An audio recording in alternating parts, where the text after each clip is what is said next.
Magandang araw. Mag-solve ulit tayo ng problem. Ang problem natin ay a vendor bought 50 watermelons at 45 pesos each.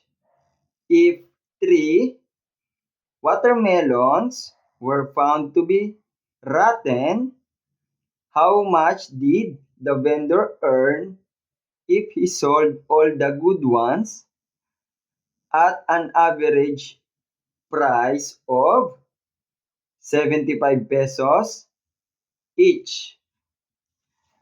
Ang hinahanap dito ay how much did the vendor earn? So yung kinita. Para malaman mo ang kita, kailangan mo munang alamin ang cost, yung gastos niya, at kailangan mo rin alamin ang benta or sales niya. Para hanapin ang profit or kita, ito ang gagawin nating formula. Sales minus cost equals profit. So, ang given ay bumili siya ng 50 watermelons at 45 pesos each. So, yan ay cost. Ang cost ay 50 watermelons times 45 pesos equals 2,250 pesos.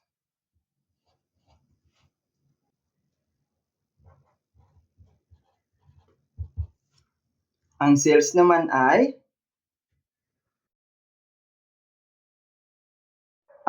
naman ay good watermelons times 75 pesos. Good watermelons kasi merong 3 watermelons were found to be rotten. 50 watermelons minus 3 rotten, yun lang ang kanyang naibenta. Hindi niya binenta ang 3 bulok na watermelon. Ang kanyang sales ay 3,525. Balik tayo sa formula ng ating profit.